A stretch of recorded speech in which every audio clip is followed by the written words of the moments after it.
Hello friends, welcome to the success Kendra. Friends देखिए, बिहार मद्य निषेध दरोगा 18 मई 2025 परीक्षा स्पेशल का आज हमारा यह दूसरा सेशन है।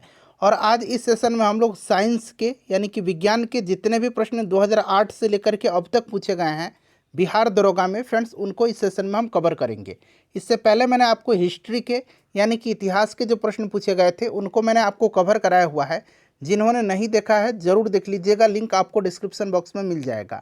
चैनल पर फ्रेंड्स अगर आप पहली बार आए हुए हैं तो चैनल को सब्सक्राइब कर लीजिए और जो बगल में बेल आइकन है, घंटे का निशान है, उसको ज़रूर दबा लीजिएगा ताकि जब भी इसी तरह का कोई भी इंपॉर्टेंट वीडियो अपलोड किया जाए तो उसका नोटिफिकेशन सबसे पहले आपके पास पहुंच जाए। तो चलिए शुरू करते हैं आज का सेशन। एक बार सभी लोग प्लीज़ पहले सेशन को लाइक कर दीजिए और जब इसको कंप्लीट देख लीजिएगा, पूरा देख लीजिएगा, तो इसको कम से कम एक ग्रुप में ज़रूर शेयर कर दीजिएगा। तो चलिए अब हम लोग स्टार्ट करते हैं आज का सेशन। पहला प्रश्न पढ़ेंगे आज के सेशन का कि नाभिकीय रिएक्टर का वह अवयव जो श्रृंखला अभिक्रिया को नियंत्रित करता है। अगर आपको आंसर पहले से पता है फ्रेंड्स तो आप आंसर कमेंट में देकर के बताते चलेंगे। देखिए राइट आंसर इसका ऑप्शन नंबर सी हो जाएगा, नियंत्रक छड़। ठीक है, ध्यान रखेंगे परमाणु विखंडन की दर को नियंत्रित करने हेतु नियंत्रक छड़ जो होता है ये बोरॉन, कैडमियम, सिल्वर और इंडियम से बनी होती है।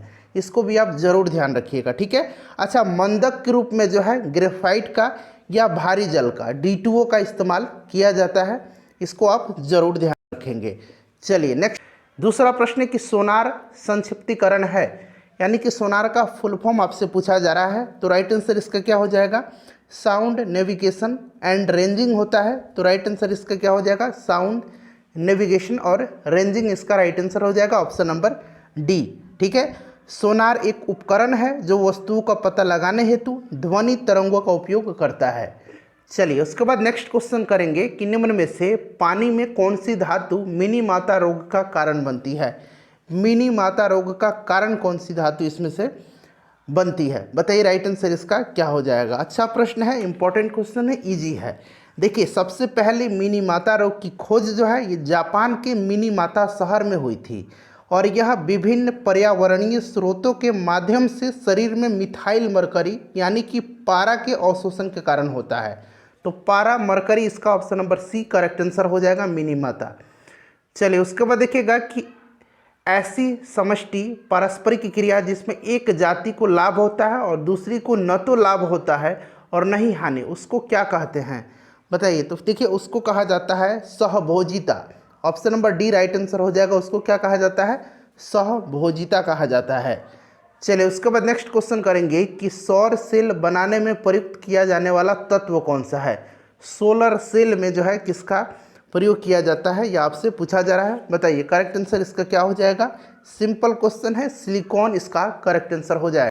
चलिए नेक्स्ट क्वेश्चन करेंगे कि सबसे तेज हिमीकरण विधि जिसमें तरल नाइट्रोजन का कार्बन डाइऑक्साइड का उपयोग किया जाता है, बताइए इसका करेक्ट आंसर क्या हो जाएगा। तो देखिए इसको कहा जाता है इमर्शन फ्रीजिंग।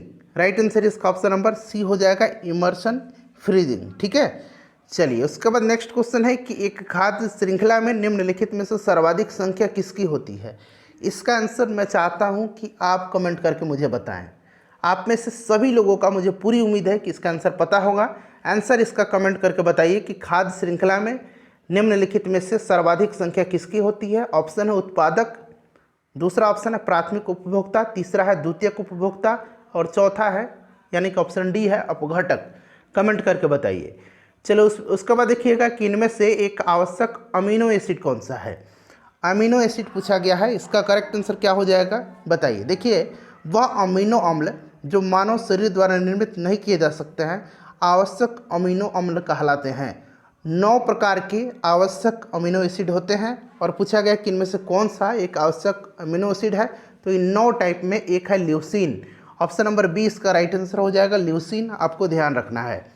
उसके बाद देखिएगा कि कोशिका द्रव, क्लोरोप्लास्ट और माइटोकॉन्ड्रिया की राइबोसोम क्रमशः हैं। तो देखिए कोशिका द्रव 80 हो जाएगा, क्लोरोप्लास्ट 70 और माइटोकॉन्ड्रिया 70 है। तो ऑप्शन नंबर इसका बी करेक्ट आंसर हो जाएगा। ठीक है, चलिए उसके बाद देखिएगा कि एलर्जन के प्रति सबसे प्रचुर मात्रा में बनने वाली प्रतिरक्षियाँ कौन सी है। तो ये जो प्रतिरक्षियाँ हैं ये है इम्यूनोग्लोबुलिन ई। इम्यूनोग्लोबुलिन ई जो कि IgE इसको कहा जाता है इम्यूनोग्लोबुलिन ई, ठीक है, यह एक टाइप का एंटीबॉडी होता है। ऑप्शन नंबर इसका ए राइट आंसर हो जाएगा। चलिए उसके बाद देखिएगा कि कटी, जली एवं कच्ची सतहों पर कौन से सूक्ष्मजीव पनपते हैं। करेक्ट आंसर क्या हो जाएगा इसका बताइए। तो देखिए ये जो है ये है स्टेफाइलोकोकस, तो ऑप्शन नंबर इसका डी करेक्ट आंसर हो जाएगा। ठीक है फ्रेंड्स, इन्हें वाटरप्रूफ ड्रेसिंग से ढकना चाहिए। जो कटी, जली और कच्ची सतह हैं उन पर जो है ये जो आपके सूक्ष्म जो हैं ये पनपते हैं स्टेफाइकोलोकस, ठीक है, और जो सतह है उसको जो है वाटरप्रूफ ड्रेसिंग से ढक देना चाहिए। चलिए उसके बाद देखिएगा कि तेल की पतली फिल्म से परिवर्तित श्वेत प्रकाश में रंग दिखाई देने का कारण क्या है, बताइए राइट आंसर क्या हो जाएगा। तो फ्रेंड्स यह आपका प्रकाश का व्यतिकरण है, प्रकाश का व्यतिकरण करेक्ट आंसर हो जाएगा। जब आयोडीन घोल की कुछ बूंदों को चावल के पानी में मिलाया जाता है तो घोल नीला काला हो जाता है। यह इंगित करता है कि चावल में पानी में शामिल क्या है, शामिल जो है वह स्टार्च है। क्या है, वह स्टार्च है, ध्यान रखेंगे। राइट आंसर ऑप्शन नंबर इसका सी हो जाएगा, स्टार्च या मांड। उसके बाद देखिए नेक्स्ट क्वेश्चन है, किरचॉफ का धारा नियम किस संरक्षण पर आधारित है। फिर पूछा गया है कि जबकि किरचॉफ का वोल्टेज नियम किस संरक्षण पर आधारित है, यानी कि धारा जो है वह किस पर आधारित है और जो वोल्टेज नियम है वह किस पर आधारित है। तो यहाँ पर आप ध्यान देंगे, देखिए जो धारा जो है ना वह आवेश संरक्षण के नियम पर आधारित है, ठीक है, और जो वोल्टेज है, वोल्टेज का नियम वह ऊर्जा संरक्षण के नियम पर आधारित है। तो आवेश और ऊर्जा हो जाएगा, तो आवेश और ऊर्जा ऑप्शन नंबर सी में दिया गया है। चलिए उसके बाद देखिएगा कि दूध में उपस्थित शर्करा कौन सा है। दूध में उपस्थित शर्करा जो है यह कौन सा है, सिंपल सा क्वेश्चन, लैक्टोज हो जाएगा इसका राइट आंसर। उसके बाद देखिएगा कि निम्न नाभिकीय क्षय में उत्सर्जित कणों का क्रम क्या है। अब यहाँ पर देखिए ये वाला क्रम देखिए क्या है, यह जो है फ्रेंड्स यह बीटा क्षय हुआ है, इसमें क्या हुआ है, बीटा हुआ है। फिर यहाँ पर देखिए इसमें क्या हुआ है, तो इसमें अल्फा हुआ है, अल्फा क्षय हुआ है। इसमें क्या हुआ है, तो इसमें अल्फा क्षय हुआ है, और यहाँ पर देखिए इसमें गामा हो जाएगा। ठीक है, तो बीटा, अल्फा और गामा, यानी कि ऑप्शन नंबर इसका डी जो होगा राइट आंसर हो जाएगा। चलिए उसके बाद नेक्स्ट क्वेश्चन है, जहरीला पदार्थ जो हरा आलू में पाया जाता है। आप देखते हैं कि आलू जो होता है ना हरा हो जाता है कहीं कहीं, ठीक है, वही पूछा गया है कि जहरीला पदार्थ जो हरा आलू में पाया जाता है वह कौन सा हो जाएगा। तो यह सोलानाइन है।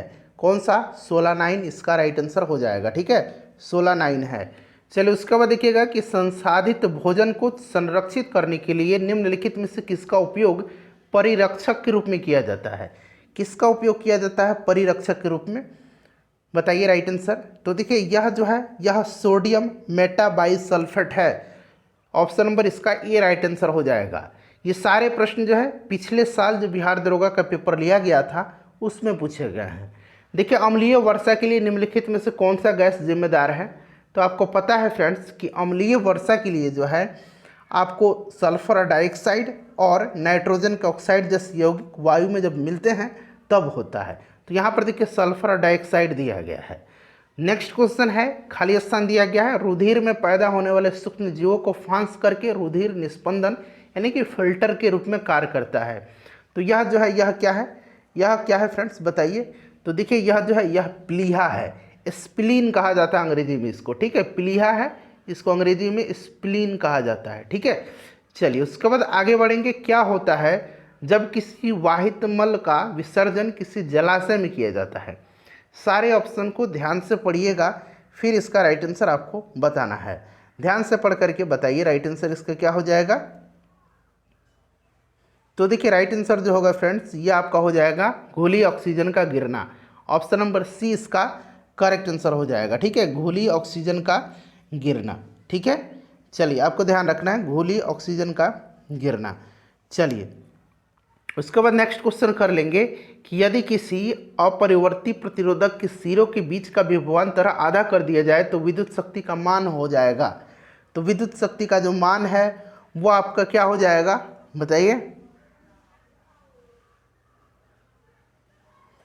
तो ये 1/4 हो जाएगा, 1/4 इसका राइट आंसर हो जाएगा, ध्यान रखिएगा। ठीक है, चलिए उसके बाद देखिए यदि किसी स्प्रिंग में धारा प्रवाहित कराई जाती है तो स्प्रिंग होगी, स्प्रिंग जो होगी ये संकुचित होगी। क्या होगी? स्प्रिंग जो है यह संकुचित होगी, संपीड़ित होगी। ठीक है, तो यहाँ पर देखिए संकुचित दिया गया, संपीड़ित भी आप ध्यान रखेंगे। ठीक है, चलिए आगे बढ़ेंगे। नेक्स्ट क्वेश्चन कर लेंगे कि खाद्य श्रृंखलाओं के इंटरलॉकिंग पैटर्न को क्या कहा जाता है। तो यह जो पैटर्न है इसको कहा जाता है खाद्य जाल, खाद्य जाल कहा जाता है।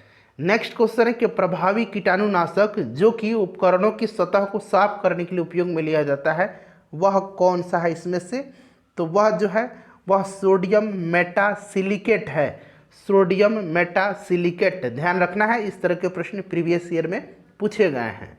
उसके बाद देखिए निम्नलिखित में से कौन सी धातु हमारे शरीर में रक्त का थक्का जमने के लिए उत्तरदायी है? कौन सी धातु जो है यह उत्तरदायी है? तो देखिए यह जो धातु है यह पूछा गया है। तो आपको पता है कि रक्त का थक्का जमने के लिए कैल्शियम आयन आवश्यक है, क्योंकि कैल्शियम आयन जो है प्लेटलेट्स और ऊतक में एंजाइमों को फॉस्फोलिपिड से बांधने में मदद करता है, जो कि प्रतिक्रिया को तेज करता है। और देखिए विटामिन के जो है, विटामिन के आपको पता है कि विटामिन के रक्त का थक्का जमाने के लिए उत्तरदायी होता है, विटामिन अगर पूछेगा तो ये आपका कैल्शियम हो जाएगा। कच्चे खाने वाले खाद्य पदार्थों को धोना चाहिए, तो इनको धोना चाहिए पोटेशियम परमैंगनेट यानी कि KMnO4 से। उसके बाद देखिए विभिन्न देशों में कई लोगों को प्रभावित करने वाली बीमारी को कहा जाता है। तो यह बीमारी जो है इसको क्या कहा जाता है? इसको कहा जाता है पेंडेमिक, यानी कि इसको कहा जाता है महामारी। चलिए उसके बाद देखिएगा कि माइकोटॉक्सिन्स उत्पादन होते हैं। तो माइकोटॉक्सिन्स, माइकोलॉजी किसका अध्ययन होता है? कवकों का। तो इसी से आप पकड़ सकते हैं कवक द्वारा। चलिए देखो उसके बाद देखिए निम्न में से कौन सा किरण धनावेशित कणों से युक्त है? सिंपल सा क्वेश्चन है। यह जो है कौन सा हो जाएगा? तो देखिए यह अल्फा हो जाएगा। अल्फा कण जो है यह दोगुने आवेशित हीलियम नाभिक होते हैं। ठीक है, तो यह आपका हो जाएगा अल्फा। तो अल्फा यहाँ पर ऑप्शन नंबर यहाँ पर देखिए सी राइट आंसर हो जाएगा। निम्न में से किस कैल्शियम यौगिक का उपयोग दंत मंजन यानी कि टूथपेस्ट के एक हल्के अपघर्षक के रूप में प्रयोग किया जाता है? तो यह कौन सा है? यह कैल्शियम कार्बोनेट है, CaCO3 इसको कहा जाता है। ठीक है, याद रखेंगे कैल्शियम कार्बोनेट हो जाएगा इसका राइट आंसर, यानी कि CaCO3 हो जाएगा। चलो उसके बाद देखिएगा कि बोर के सिद्धांत के अनुसार परमाणु त्रिज्या r और मुख्य क्वांटम संख्या n में संबंध दिया जाता है। ये संबंध दिया जाता है option number A, r directly proportional to n। ठीक है, r क्या है? परमाणु त्रिज्या है, और n जो है क्वांटम संख्या है।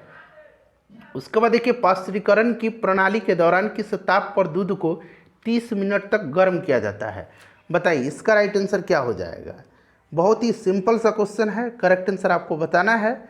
तो देखिए इसका जो राइट आंसर हो जाएगा वो आपका 65 डिग्री सेंटीग्रेड हो जाएगा, यानी कि ऑप्शन नंबर इसका डी जो होगा करेक्ट आंसर हो जाएगा। ठीक है, कौन सा? ऑप्शन नंबर डी इसका करेक्ट आंसर हो जाएगा। अब ध्यान से सुनिएगा। देखिए पास्चुराइजेशन की प्रक्रिया लुई पास्चर के द्वारा विकसित की गई थी, और इस प्रक्रिया में दूध को लगभग 63 डिग्री कह सकते हैं, 62.8 डिग्री, ठीक है, और 64.60 डिग्री। ठीक है, याद रखना है आपको 62.80 डिग्री और 62.80 से 64.60, ठीक है, डिग्री सेंटीग्रेड पर, ठीक है, ध्यान रखेंगे सेंटीग्रेड तापमान पर गर्म करना है। उस तापमान पर 30 मिनट के लिए रखना है और तेज़ी से 1000 डिग्री सेंटीग्रेड के नीचे ठंडा करना है। ठीक है, तो ये आपका ऑप्शन नंबर डी हो जाएगा, लगभग 65 डिग्री, मैंने अभी आपको बताया। उसके बाद देखिए कैल्शियम की कमी से बच्चों में होता है।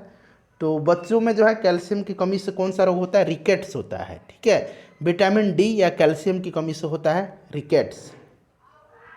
जानवरों में संग्रहित होने वाला प्राकृतिक बहुलक ग्लाइकोजन क्या है? देखिए ग्लाइकोजन जो है यह पूछा गया है क्या है। ग्लाइकोजन जो है यह क्या है? पॉलीसैकेराइड है, पॉलीसैकेराइड है, ध्यान रखेंगे, जो जानवरों में ऊर्जा संरक्षण का कार्य करता है। पॉलीसैकेराइड एक जटिल कार्बोहाइड्रेट बहुलक है जो कई मोनोसैकेराइड मोनोमर्स से जुड़ाव से जो है यह बनता है। चलिए उसके बाद देखिए कोशिका झिल्ली में सर्वाधिक प्रचुर लिपिड कौन सा है? कोशिका झिल्ली में सर्वाधिक प्रचुर लिपिड पूछा गया है, कौन सा है? तो यह फास्फोलिपिड है। कौन सा लिपिड है? फास्फोलिपिड है। ठीक है, फास्फोलिपिड्स इसका राइट आंसर हो जाएगा ऑप्शन नंबर ए, फास्फोलिपिड्स है। ठीक है, चलिए ऑप्शन नंबर इसका ए राइट आंसर हो जाएगा। नेक्स्ट क्वेश्चन कर लेंगे। अगला प्रश्न करिएगा कि किसी परमाणु के तीसरे कक्ष में इलेक्ट्रॉन का कोणीय संवेग है और यहाँ h का मान दिया गया है कितना, 6.6 गुना 10 के पावर -34 जूल सेकंड। ठीक है, तो ये राइट आंसर ऑप्शन नंबर ए हो जाएगा, 3.56 गुना 10 के पावर -34 जूल सेकंड, या हिंदी में जूल सेकंड दिया गया। ऑप्शन नंबर ए इसका राइट आंसर हो जाएगा। सितारों के टिमटिमाने का कारण क्या है? सिंपल सा क्वेश्चन है, बताइएगा राइट आंसर इसका क्या हो जाएगा। तो आपको पता है कि यह प्रकाश का अपवर्तन होता है, और अपवर्तन देखिए ऑप्शन यहाँ अपवर्तन दिया गया है। ऑप्शन नंबर इसका ए, सितारों के प्रकाश का वायुमंडलीय अपवर्तन। अधिकांश रोगकारक सूक्ष्मजीव किस तापमान पर सबसे तेज बढ़ते हैं? सबसे तेज पूछा गया है, तो एक रेंज होता है जो कि सर्वोत्तम वृद्धि के लिए उत्तरदायी है। यह रेंज है 25 डिग्री से लेकर के 40 डिग्री, ठीक है, सेंटीग्रेड में, याद रखेंगे। तो और सबसे अगर वृद्धि का अधिकतम तापमान पर बात करें तो यह 37 डिग्री सेंटीग्रेड हो जाएगा, ऑप्शन नंबर बी। चलिए नेक्स्ट क्वेश्चन कर लेंगे। निम्नलिखित में से कौन सी प्रक्रिया ठोस को सीधे वाष्प में परिवर्तित? राइट आंसर इसका ऑप्शन नंबर ए हो जाएगा, ऊर्ध्वपातन यानी कि सब्लिमेशन की प्रक्रिया ठोस को सीधे वाष्प में परिवर्तित करती है। नेक्स्ट क्वेश्चन हमारा कि 1 ओम बराबर, यहाँ पर देखिए 1 वोल्ट बटा, यहाँ नीचे खाली स्थान दिया गया है, रिक्त स्थान की पूर्ति करें। आपको पता होगा फ्रेंड्स कि ओम किसी चालक के विद्युत प्रतिरोध का मात्रक होता है। अगर आपको फॉर्मूला याद होगा तो वहाँ से भी आप इजीली निकाल सकते हैं। सुन लीजिए, किसी चालक के दो बिंदुओं के बीच 1 वोल्ट का विभवांतर होने पर यदि उसमें प्रवाहित विद्युत धारा 1 एम्पियर हो तो चालक के उन दोनों बिंदुओं के बीच का जो विद्युत प्रतिरोध होगा वह 1 ओम होता है। कितना होता है? 1 ओम होता है। और देखिए आपको पता है फ्रेंड्स कि V इक्वल टू क्या होता है? IR होता है। ठीक है, अब यहाँ से देखिए R जो होता है ये क्या है? प्रतिरोध है, रेजिस्टेंस है, इसका मात्रक ओम होता है। तो यानी कि R इक्वल टू क्या हो जाएगा? V बटा I हो जाएगा। यहाँ पर देखिए V का क्या हो जाएगा? 1 वोल्ट, और I का क्या हो जाएगा? 1 एम्पियर हो जाएगा। तो यहाँ ऑप्शन नंबर ए में दिया गया है 1 एम्पियर, इसका करेक्ट आंसर हो जाएगा। नेक्स्ट क्वेश्चन हमारा कि निम्न में से कौन सी गैस भूमंडलीय उष्मीकरण का कारण नहीं है? यहाँ नहीं पूछा गया। देखिए भूमंडलीय उष्मीकरण का अर्थ क्या होता है? पृथ्वी के निकटतम सतह की वायु और महासागर के औसत तापमान में हो रही वृद्धि से इसका मतलब होता है भूमंडलीय उष्मीकरण का। राइट आंसर इसका ऑप्शन नंबर यहाँ पर देखेंगे तो कौन सा सही हो जाएगा? ऑप्शन नंबर इसका डी हो जाएगा, SO2। ठीक है, ध्यान रखेंगे। भूमंडलीय उष्मीकरण का जो प्रमुख कारण है इसमें क्या है? कार्बन डाइऑक्साइड है, मीथेन है, जलवाष्प है और नाइट्रस ऑक्साइड है। SO2 इसका राइट आंसर हो जाएगा। अगला प्रश्न हमारा कि निम्नलिखित में से कौन सा फूल का प्रजनन अंग नहीं है? तो देखिए ऑप्शन नंबर डी हो जाएगा, बाह्यदल। वर्तिकाग्र, वर्तिका और परागकोश ये पुष्प के प्रजनन अंग होते हैं, जबकि बाह्यदल जो होता है यह प्रजनन अंग नहीं है पुष्प का, यह पुष्प का बाहरी भाग होता है। अगला प्रश्न हमारा कि विद्युत मोटर एक युक्ति है जो विद्युत ऊर्जा को मुख्यतः खाली स्थान दिया गया ऊर्जा में परिवर्तित करती है।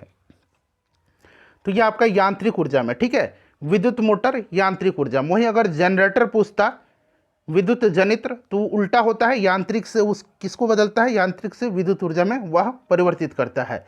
अगला प्रश्न कि हीरे का निरपेक्ष अपवर्तक सूचकांक यानी कि अपवर्तनांक कितना होता है? हीरे का निरपेक्ष अपवर्तक सूचकांक यानी कि अपवर्तनांक इसका कितना होता है? हीरा कार्बन का अपरूप होता है, आपको पता है, 2.42 इसका राइट आंसर हो जाएगा। बहुत ही बढ़िया बढ़िया क्वेश्चन इस आपको प्रैक्टिस, ये जो सेट दिया गया है साइंस का टॉप 150 प्रश्न इसमें आपको मिलेंगे। नेक्स्ट क्वेश्चन हमारा कि निम्नलिखित में से कौन से रंग के लिए प्रकाश का प्रकीर्णन न्यूनतम होता है? तो देखिए फ्रेंड्स, जिस भी रंग का तरंग दैर्घ्य सबसे अधिक होता है उसका प्रकीर्णन सबसे कम होगा। तो आपको पता है कि लाल का तरंग दैर्घ्य सबसे अधिक होता है तो लाल का प्रकीर्णन जो है न्यूनतम होगा, और जिसका तरंग दैर्घ्य सबसे कम होता है उसका प्रकीर्णन अधिक होगा। तो इसका राइट आंसर लाल हो जाएगा। और वहीं अगर पूछता कि अधिकतम किसका प्रकीर्णन होगा तो ये बैगनी का, क्योंकि बैगनी का तरंग दैर्घ्य सबसे कम होता है। नेक्स्ट क्वेश्चन हमारा कि जब गर्म पानी के सोते यानी कि हॉट स्प्रिंग का इस्तेमाल विद्युत उत्पन्न करने में होता है तो इस प्रकार का ऊर्जा का उत्पादन क्या कहलाता है? तो इसको क्या कहा जाता है फ्रेंड्स? इसको कहा जाता है भू उष्मीय ऊर्जा। ऑप्शन नंबर सी इसका राइट आंसर हो जाएगा। नेक्स्ट क्वेश्चन है, प्लीज़ वीडियो को पहले लाइक कर दीजिए। देखिए निम्नलिखित में से कौन सा मादा प्रजनन तंत्र का भाग नहीं है? सभी ऑप्शन को ध्यान से पढ़िएगा। अगर आप आंसर नहीं भी जानते हैं फिर भी इसको आप सही टिक करके आएंगे। देखिए शुक्राणु पुरुषों में पाया जाता है, तो यहाँ शुक्रवाहिका दिया गया है, ऑप्शन नंबर इसका सी हो जाएगा। यह मादा प्रजनन तंत्र का भाग नहीं है, यह पुरुष प्रजनन तंत्र का भाग है। चलिए नेक्स्ट क्वेश्चन है हमारा कि जब प्रकाश एक माध्यम से दूसरे माध्यम में तिरछा प्रवेश करता है तो प्रकाश के संचरण की दिशा दूसरे माध्यम में बदल जाती है, इस प्रभाव को जाना जाता है। तो इसको क्या कहा जाता है? इसको कहा जाता है प्रकाश का अपवर्तन। ठीक है, प्रकाश का अपवर्तन इसको कहा जाता है। नेक्स्ट क्वेश्चन है कि आहार नली की सबसे बाहरी परत जो है क्या कहलाती है? तो आहार नली की दीवार जो है ये 4 स्तरों से होकर के मिलकर के बनी होती है। ठीक है, ये 4 स्तर कौन कौन से हैं?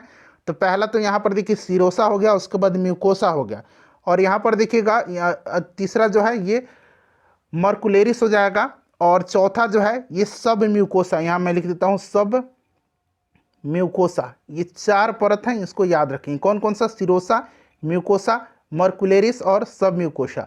और इसमें पूछा गया बाहरी परत जो है सबसे, इसे सिरोसा कहा जाता है।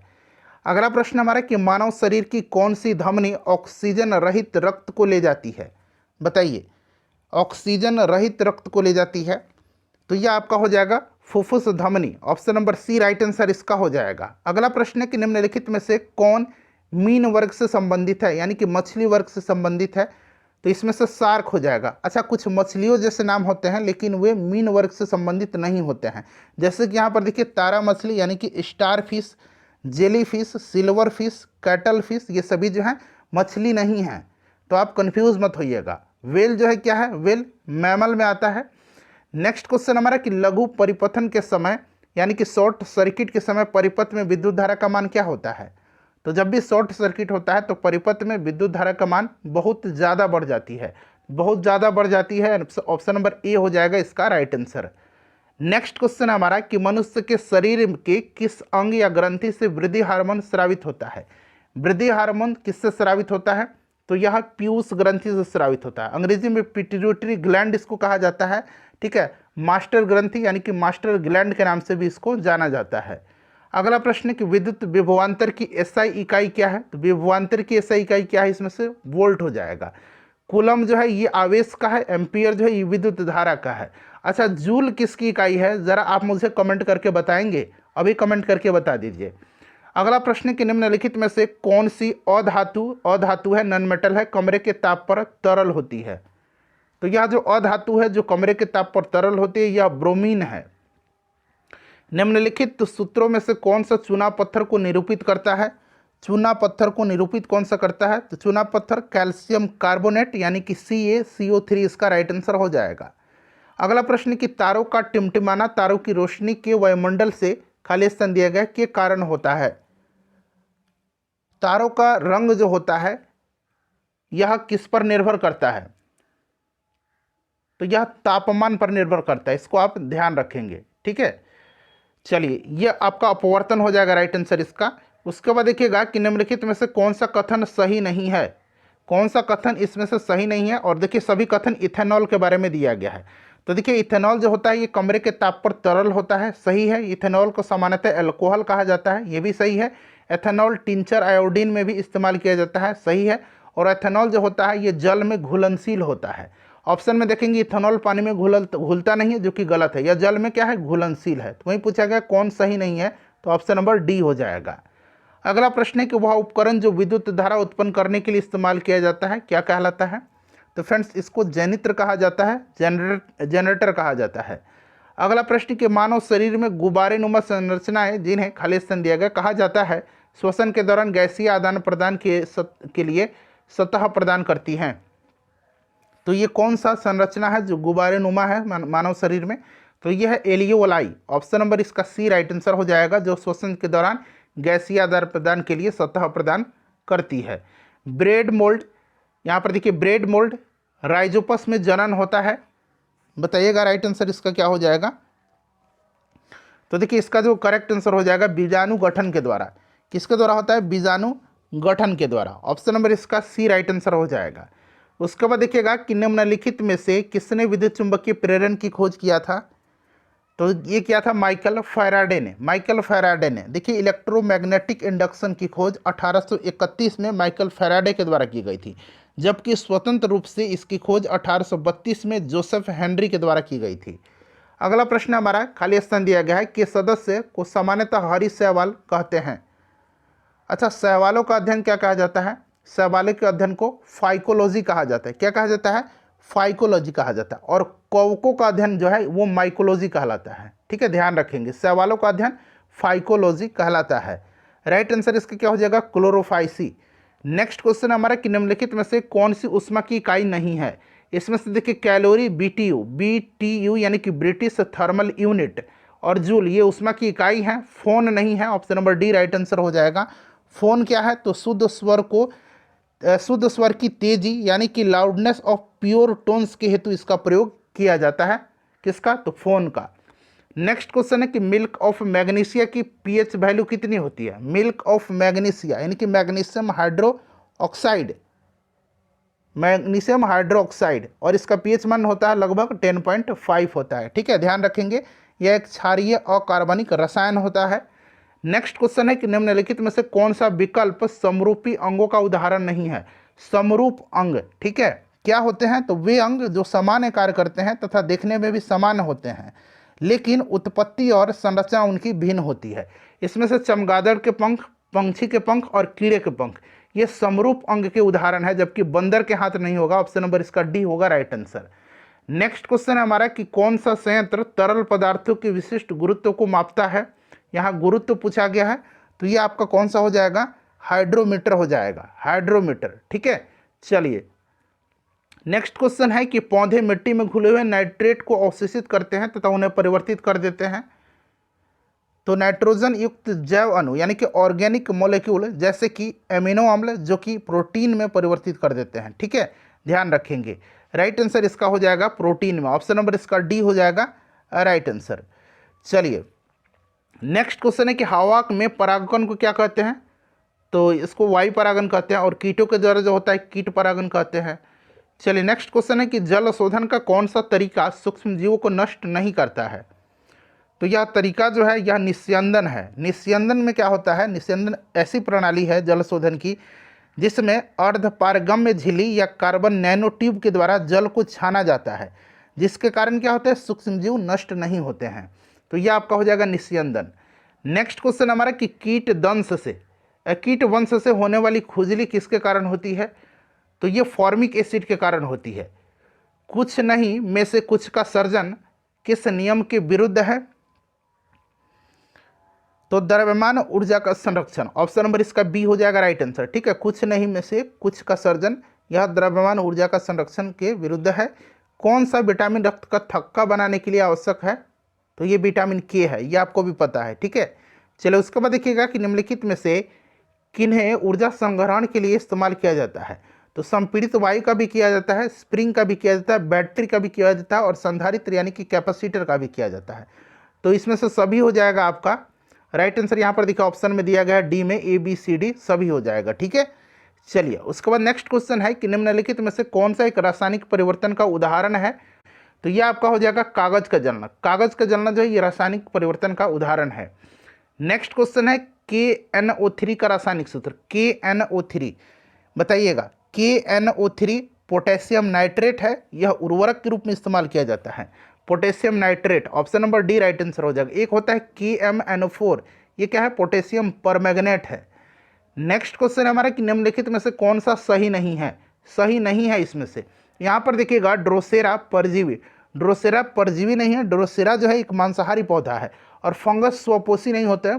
फंगस जो होते हैं ये परपोषी यानी कि अपघटनकर्ता होते हैं। तो ये दोनों जो है सही नहीं होगा। ठीक है, ध्यान रखेंगे। उसके बाद देखिए निम्नलिखित में से कौन सा गैसीय वायु का प्रदूषण नहीं है? यहाँ पर देखिए ABCD ऑप्शन दिया गया है, बताइए इसका राइट आंसर क्या हो जाएगा? तो इसमें से आपको नाइट्रोजन, ऑप्शन नंबर सी हो जाएगा इसका राइट आंसर। अगला प्रश्न है कि सुनहरा चावल जिसको कि गोल्डन राइस कहा जाता है क्या है? तो गोल्डन राइस जो है ये आनुवांशिक रूप से विकसित किया गया चावल की एक प्रजाति है जिसमें विटामिन A और बीटा कैरोटीन की अधिक मात्रा होती है। इसमें विटामिन A और बीटा कैरोटीन की अधिक मात्रा होती है। तो एक ट्रांसजेनिक चावल की किस्म है जिसमें कैरोटीन के जीन तत्व उपलब्ध है। बीटा कैरोटीन मैंने बताया ना आपको। चलो उसके बाद देखिए मानव रक्त का pH मान साधारण कितना होता है? तो 7.4 आपने पढ़ा होगा। देखिए ये निकटतम रेंज यहाँ पर दिया गया है, option number C right answer हो जाएगा। सुनहरा चावल किस रोग के बचाव में सहायक होता है? तो अभी मैंने आपको बताया इसमें विटामिन ए होता है और इसमें बीटा कैरोटीन पाया जाता है। और विटामिन ए का रासायनिक नाम रेटिनॉल होता है, आपने पढ़ा है, और यह रतौंधी और जीरोप्लाथेलिमिया में यह सहायक होता है। तो यह आपका ऑप्शन नंबर सी हो जाएगा। उसके बाद देखिए टाइफाइड मियादी बुखार फैलता है, तो यह दूषित पानी और दूषित भोजन से पानी एवं खाद्य पदार्थ हो जाएगा। यह होता किसके कारण से है? तो ये होता है साल्मोनेला टाइफी नामक जीवाणु से। नेक्स्ट क्वेश्चन हमारे कि निम्नलिखित में से स्वच्छ जल की मछलियां कौन सी हैं? तो रोहू और कतला ये स्वच्छ जल में पाई जाने वाली मछली हैं। निम्नलिखित में से कौन सा कारक अभिक्रिया दर पर कोई प्रभाव नहीं डालता है? अच्छा, अभिक्रिया दर पर जो प्रभाव डालने वाले कारक हैं, जो अभिक्रिया दर को प्रभावित करने वाले कारक हैं, ये अभिकर्मकों की सांद्रता है, अभिकर्मकों की भौतिक अवस्था और सतह क्षेत्रफल है, तापमान है और उत्प्रेरक की उपस्थिति है। इसमें से एंथैल्पी में परिवर्तन नहीं होगा। देखिए तापमान, सांद्रता और उत्प्रेरक मैंने बताया ये जो है ये आपके अभिक्रिया के दर को प्रभावित करते हैं, और यहाँ नहीं पूछा गया है तो एंथैल्पी में परिवर्तन हो जाएगा। कार्बन नैनो ट्यूब निम्न में से किस संरचनात्मक परिवार का सदस्य है? तो ये आपका फ्लोरेंस हो जाएगा। ठीक है, चलिए उसके बाद देखिएगा कि कॉपर के किस मिश्र धातु में जिंक नहीं होता है, जस्ता नहीं होता है? तो किस में नहीं होगा, ध्यान से एक बार देख लीजिए। तो ये आपका बेल मेटल में नहीं होगा। बेल धातु जो होता है ये होता है इसमें कॉपर और टीन, कॉपर और क्या होता है, टीन होता है। ठीक है, कॉपर और टीन होता है, यहाँ हिंदी में मैं लिख देता हूँ। उसके बाद देखिए फेफड़ों का सफ़ेद कैंसर किसके कारण होता है? तो ये होता है किसके कारण, एस्बेस्टस के कारण होता है। निम्नलिखित में से किस रासायनिक अभिक्रिया में नाइट्रोजन का अपचयन नहीं होता? अपचयन नहीं होना यानी कि ऑक्सीकरण होना। ठीक है, अपचयन होता है उसमें, तो उसमें क्या होता है, इलेक्ट्रॉनों की प्राप्ति होती है, और अपचयन नहीं है इसमें से। तो यानी कि इसका राइट आंसर क्या हो जाएगा, यहाँ पर देखिएगा ऑप्शन नंबर इसका ए हो जाएगा राइट आंसर। ठीक है, चलिए आगे बढ़ेंगे। नेक्स्ट क्वेश्चन है कि ऊर्जा का स्तूप पिरामिड जो है ये होता है, तो ये हमेशा सीधा होता है। कैसा होता है, हमेशा सीधा होता है। जीव विज्ञान के पिता कौन कहलाते हैं? फादर ऑफ बायोलॉजी कहा जाता है अरस्तु को। नेक्स्ट क्वेश्चन है कि निम्न में से कौन सा एक कूट फल है? कूट फल एसेसरी फ्रूट सूडो कहा जाता है, इसमें से पोम हो जाएगा। ठीक है, कूट फल कौन से हैं? तो जब किसी फल का निर्माण अंडाशय के साथ पुष्प के अन्य अंगों से भी होता है उसको कूट फल कहा जाता है। अगला प्रश्न कि यदि वायुमंडल दाब पारे की 76 सेंटीमीटर जो सामान्य दाब है उससे कम हो जाए तो पानी जो है, खाली स्थान दिया गया, तापमान पर उबलेगा। जब यहाँ पर देखिएगा, यहाँ पर दाब कह रहा है कि दाब अगर कम हो जाता है तो पानी क्या होगा, पानी 100 डिग्री से कम टेम्परेचर पर ही उबलने लगेगा। 100 डिग्री से कम टेम्परेचर पर। पहाड़ों पर ऐसा ही होता है, पहाड़ों पर ऊपर जाएंगे वायु दाब कम हो जाता है और वहाँ कठिनाई होती है खाना पकाने में। नेक्स्ट क्वेश्चन हमारा कि सूर्य और तारों में ऊर्जा का प्रमुख स्रोत क्या है? तो ये नाभिकीय संलयन है। अगला प्रश्न कि पेयजल में निम्न में किसकी अधिकता के कारण ब्लू बेबी सिंड्रोम नामक रोग होता है? तो यह पानी में नाइट्रेट की अधिकता के कारण होता है। उसके बाद देखिएगा कि भारत में परमाणु ऊर्जा आयोग की स्थापना कब की गई थी? परमाणु ऊर्जा आयोग की स्थापना जो है कब की गई थी? तो 1948 में की गई थी, और वर्ष 1958 में यानी कि 1958 में इसे परमाणु ऊर्जा विभाग के तहत लाया गया था। तो ये आपका हो जाएगा 1948। पाचन तंत्र का कौन सा भाग HCl स्रावित करता है? हाइड्रोक्लोरिक अम्ल। तो ये अमाशय, अमाशय हो जाएगा राइट आंसर। आवर्त सारणी किसने तैयार किया था? देखिए आवर्त सारणी पूछा गया है, तो ये दमित्री मेंडलीव थे। ठीक है, वहीं अगर पूछता आधुनिक आवर्त सारणी का जनक तो ये मोसले होता। मेंडलीव रसिया के थे। ठीक है, अगला प्रश्न हमारा कि बेरी बेरी खुराक में किसकी कमी की वजह से होता है? बेरी बेरी विटामिन बी या विटामिन B1 कहिए, एक ही बात है, इसी की कमी से होता है। विटामिन बी का रासायनिक नाम थायमिन होता है। पेसमेकर संबंधित है, पेसमेकर संबंधित किससे है? तो यह हृदय से है। ठीक है, चलिए उसके बाद देखिए किस यौगिक का अनुसंहति 40 है? तो यहाँ पर सभी का देख लीजिएगा। यहाँ पर देखिए मैं आंसर बता देता हूँ। नाइट्रोजन सोडियम है, ये सोडियम का कितना होता है 23 होता है, ऑक्सीजन का कितना होता है 16 होता है, और हाइड्रोजन का 1 होता है।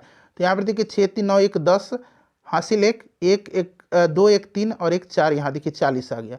ऑप्शन नंबर बी होगा राइट आंसर। अगला प्रश्न है कि कितने अणु 1 मोल के बराबर होते हैं? तो 6.023 गुना 10 के पावर 23, इसको एवोगाड्रो नंबर कहा जाता है। अगला प्रश्न है कि प्लास्टर ऑफ पेरिस जिप्सम को गर्म करने पर प्लास्टर ऑफ पेरिस प्राप्त होता है। इसका इसमें से पूछा गया प्लास्टर ऑफ पेरिस कौन सा है? तो ऑप्शन नंबर बी हो जाएगा राइट आंसर इसका, उसके बाद देखिए विद्युत अपघटनी प्रक्रिया से कौन सा तत्व नहीं प्राप्त होता है, विद्युत अपघटनी प्रक्रिया, तो ये आपका लोहा इससे प्राप्त नहीं होता। बाकी सोडियम, पोटेशियम और कैल्शियम विद्युत अपघटन प्रक्रिया से प्राप्त होते हैं।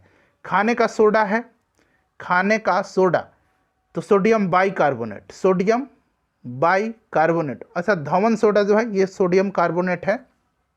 चलिए आगे बढ़ेंगे। खाने वाला नमक सोडियम क्लोराइड है। वेल्डिंग के लिए किस मिश्रण का उपयोग किया जाता है, तो वेल्डिंग के लिए जो है आयरन ऑक्साइड और एल्युमिनियम का, आयरन ऑक्साइड और एल्युमिनियम का जो है प्रयोग किया जाता है। और इसको क्या कहा जाता है, इसको थर्मिट वेल्डिंग कहा जाता है, इसको थर्मिट वेल्डिंग कहा जाता है। अच्छा, एक होता है गैस वेल्डिंग। गैस वेल्डिंग में किसका इस्तेमाल होता है, तो गैस वेल्डिंग में ऑक्सीजन और एसिटिलीन गैस का इस्तेमाल किया जाता है। नेक्स्ट क्वेश्चन है कि सोडियम क्लोराइड में उपस्थित कौन सी अशुद्धता नमी सोखती है, तो यह अशुद्धता जो है यह कैल्शियम क्लोराइड और मैग्नीशियम की क्लोराइड के रूप में होती है। तो यहाँ पर देखिए कैल्शियम क्लोराइड और मैग्नीशियम क्लोराइड दोनों दिया गया है। ठीक है, चलिए तो दोनों होगा। अगला प्रश्न हमारा कि फॉस्फोरस का कौन सा अयस्क नहीं है इसमें से, तो इसमें से ग्रेनाइट नहीं है। चलिए, परमाणु के नाभिक में होते हैं, सिंपल सा क्वेश्चन है, प्रोटॉन और न्यूट्रॉन होते हैं और इलेक्ट्रॉन बाहर जो है सेल में कक्षा में चक्कर लगाता है। आँख के किस भाग पर वस्तु का प्रतिबिंब बनता है, तो ये रेटिना पर बनता है। उल्टा, छोटा और वास्तविक प्रतिबिंब रेटिना हो जाएगा। वर्णांधता जिसको कि कलर ब्लाइंडनेस कहा जाता है, दूसरा नाम इसका क्या है, तो विस्तृत इसका वर्णन किया था डाल्टन ने और इसीलिए इसका नाम दिया गया डाल्टन प्रभाव। अगला प्रश्न है कि विभवांतर मापा जाता है। विभवांतर जो है यह मापा जाता है किससे, वोल्ट मीटर से। एम मीटर से क्या मापा जाता है, यहाँ देखिए वोल्ट मीटर यहाँ पर दिया गया है। ठीक है, एम मीटर से विद्युत धारा मापा जाता है। ठीक है, चलिए उसके बाद देखिएगा कि कौन सा उपकरण विद्युत ऊर्जा को यांत्रिक ऊर्जा में बदलता है, विद्युत ऊर्जा को यांत्रिक ऊर्जा में, बताइएगा। राइट आंसर तो ये मोटर हो जाएगा। ठीक है, और यांत्रिक को विद्युत में कौन बदलेगा, ये आपका जनरेटर बदलेगा। चलिए, डायनामो दिया गया है। सूर्य से आती हुई पराबैंगनी किरणों में से कौन हमें बचाता है, तो ये हमें बचाता है ओजोन। कौन बचाता है, ओजोन बचाता है। यहाँ ओजोन का फॉर्मूला दिया गया है O3। बांध के जल में कौन सी ऊर्जा संग्रहित होती है, तो इसमें होती है कौन सी, पोटेंशियल यानी कि स्थितिज ऊर्जा होती है।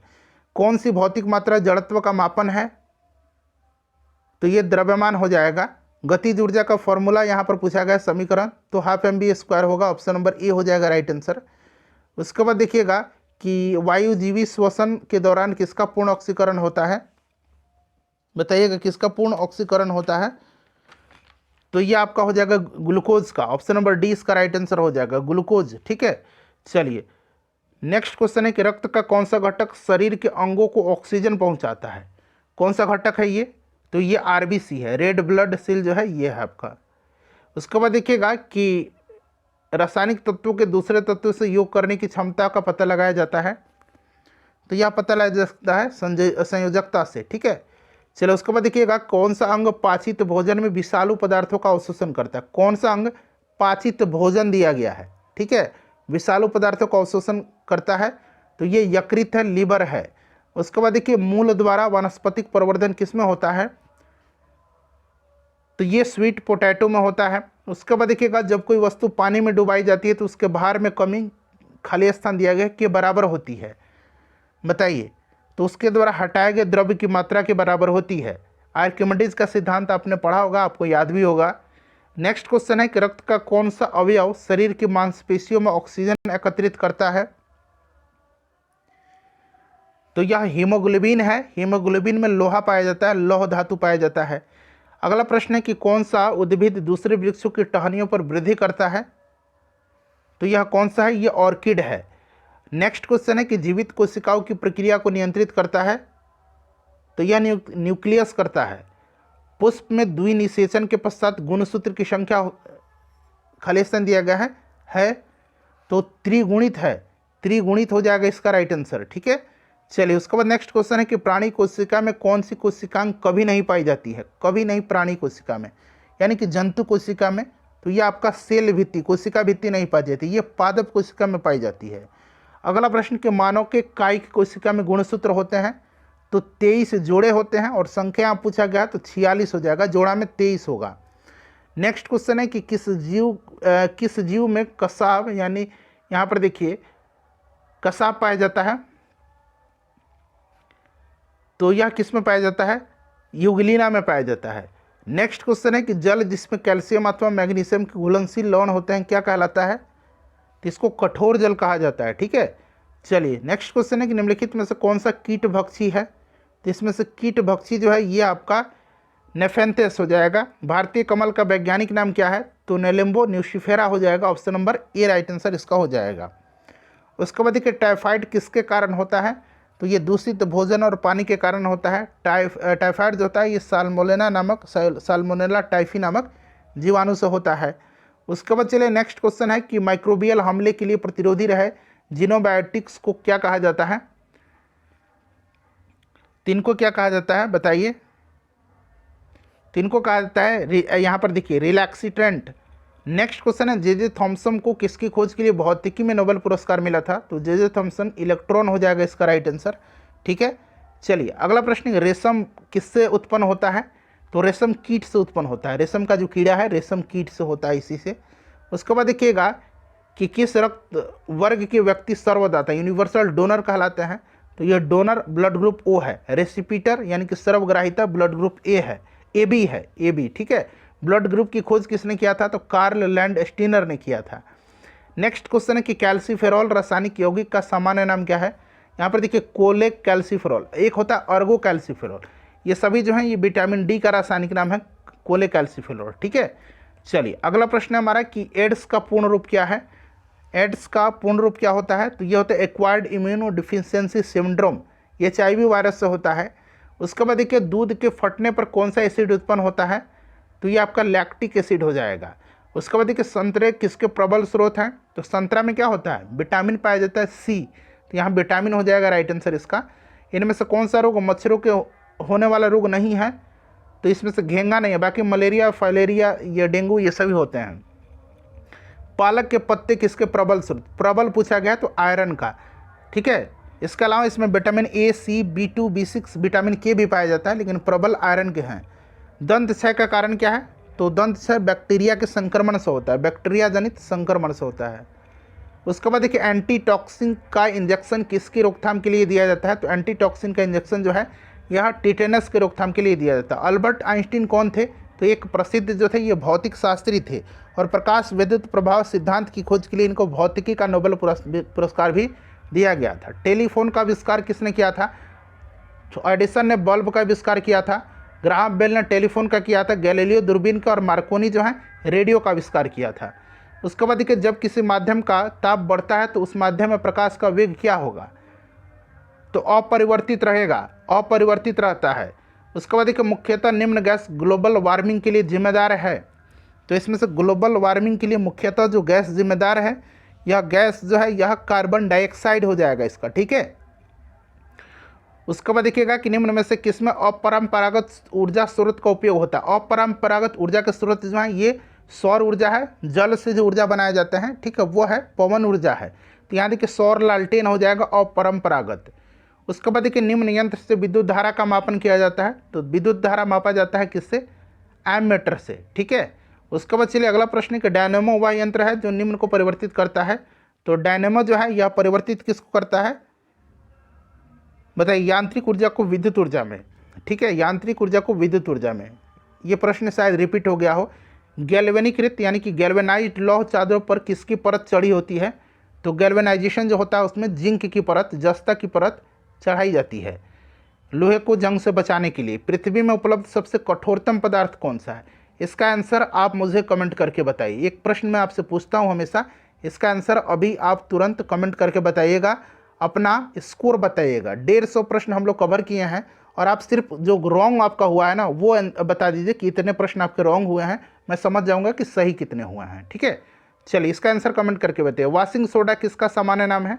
वॉशिंग सोडा मैंने आपको बताया था जो धवन सोडा है, सोडियम कार्बोनेट हो जाएगा इसका। बाइकार्बोनेट यहाँ पर देखिए सोडियम कार्बोनेट यहाँ पर दिया गया है। ठीक है, सोडियम बाइकार्बोनेट ये खाने वाला सोडा है। निम्न में से कौन सा नियम रॉकेट प्रणोदन में शामिल होता है?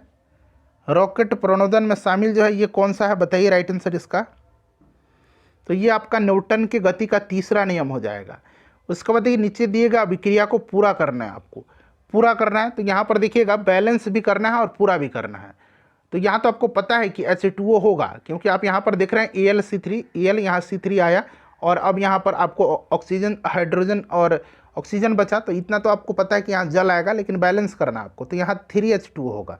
ठीक है, 3H2O होगा। उसके बाद देखिएगा कि पुंगानुर एक नस्ल है किसकी, पुंगानुर किसकी नस्ल है बताइए। पुंगानुर जो है एक छोटी गाय की नस्ल है।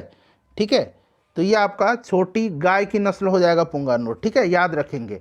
अच्छा, निमारी भी पूछा जाता है, निमारी भी आगे मिलेगा आपको। ठीक है, चलिए आगे बढ़ेंगे। निमारी भी गाय की नस्ल होती है। किसी तत्व के समस्थानिक से तात्पर्य, अब यहाँ पर थोड़ा सा ध्यान देने वाली बात है। इसमें क्या होता है, समस्थानिक में द्रव्यमान संख्या अलग अलग होते हैं और परमाणु संख्या क्या होता है, परमाणु संख्या समान होता है, परमाणु संख्या समान होता है। तो देखिए उस तत्व के परमाणु जिनकी परमाणु संख्या समान है और यहाँ पर देखिए द्रव्यमान संख्या अलग अलग है, तो ये भी सही होगा और ये भी सही होगा, दोनों ऑप्शन है। थोड़ा सा कहीं मिस टाइपिंग हुआ है, प्रिंटिंग हुआ है। उसके बाद देखिए पशुओं की रेड सिंधी नस्ल इनमें से किस घरेलू पशु से संबंधित है, रेड सिंधी गाय की है। किसकी है, गाय की है। ग्रेफाइट में कार्बन के परमाणु एक दूसरे से निम्नलिखित बंधों में से किसके द्वारा जुड़े होते हैं, तो ग्रेफाइट में प्रत्येक कार्बन परमाणु, ठीक है ध्यान देंगे, प्रत्येक कार्बन परमाणु ग्रेफाइट में अन्य 3 निकटतम कार्बन परमाणुओं से सहसंयोजी बंध के द्वारा जुड़े होते हैं। सहसंयोजी बंध इसका राइट आंसर हो जाएगा। चलिए उसके बाद देखिएगा, आप चेक कर लीजिए कहीं भी बुक पर, इंटरनेट पर, वो आंसर सहसंयोजी बंध होगा। निमारी क्या है, मैंने बताया निमारी गाय की एक नस्ल है। 1 प्रकाश वर्ष बराबर होता है, तो 1 प्रकाश वर्ष बराबर कितना होता है, तो यहाँ पर ध्यान देने वाली बात है कि सब कुछ यहाँ पर देखिएगा किलोमीटर में यहाँ पर यूनिट दिया गया है, जबकि आपने पढ़ा होगा कि 9.46 गुना 10 के पावर 15 मीटर आपने पढ़ा होगा। ठीक है, 15 मीटर पढ़ा होगा, लेकिन यहाँ किलोमीटर में है, इसीलिए यहाँ पर हो जाएगा 9.46 गुना 10 के पावर 12 किलोमीटर। ठीक है, वीडियो को शेयर कर दीजिएगा प्लीज़, लाइक